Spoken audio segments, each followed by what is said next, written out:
Good morning, friends. It is finally harvest day and I get to see what my vines have produced. In total, there are 10 mini pumpkins of the Jack Be Little and Baby Boo variety. And there is one big blue Jaredell pumpkin. Y'all, I am proud of this harvest. There's a few ways to make sure your pumpkin is ready to harvest. The first is a nice hollow sound.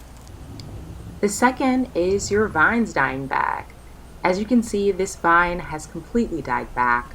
Here's what it looked like a few weeks ago. You guys, my pumpkin vines have done amazing. And in a few short weeks, that pumpkin took every amount of nutrients from the vine. The third sign is a woody stem. This stem used to be bright green and pliable. As you can see, it's turning woody, particularly at the base. I could probably wait a little bit longer and let that entire stem turn woody, but Halloween's around the corner and the vine has already died back, so I harvested. The fourth sign is the closest curlicue dies back. As you can see, where this pumpkin meets the main vine, there is a curlicue. Mine hasn't died back yet, but if yours does, it's an indication you should harvest. The fifth and final sign is a firm rind. If you try to press in with your fingernail, it should be firm. You should feel resistance and your fingernail should not pierce the skin. Mine is a little borderline, but because some of the other signs are there, I harvested. Now, in addition to the 11 pumpkins that I grew and harvested, I purchased 6 more. And I also got 2 mums. I made sure to get them in the bud stage. I've had them for a few weeks so they're blooming because I want them to last as long as possible in my porch decorations. To make sure that my pumpkins also last as long as possible, I'm going to be washing these guys. And so I just have a cooler that I'm filling up with water from the hose. And I'm going to add in some antibacterial dish soap and some white vinegar. Then I'm going to get these guys all washed up in the solution, get all the bacteria off of them so that they can last as long as possible. I've got a south-facing porch, and so all that sun is already going to lessen the lifespan of my pumpkins. So I'm trying to take every step that I can to make sure they last as long as possible. I want to have these all the way through Halloween and Thanksgiving. Wish me luck.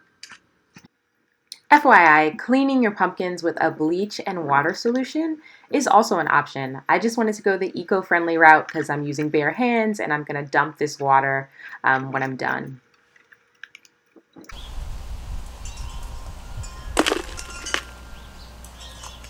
So now it is time to pot up these mums.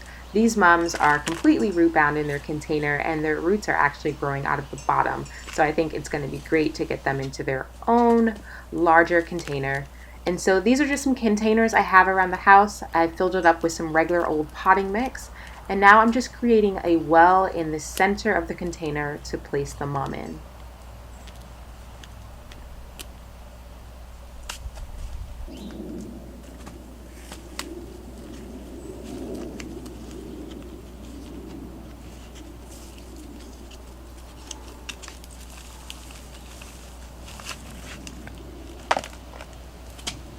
I'm going to break up the roots at the bottom just a little bit. Like I said, it's pretty root bound, but I'm not going to do too much damage. And then I'm just going to put this guy into the well.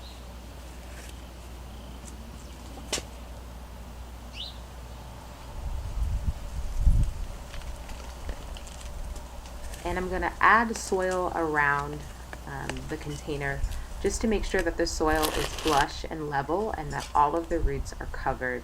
This is a pre-moistened potting soil, so I'm not going to water, but these guys should be good with the moist potting soil.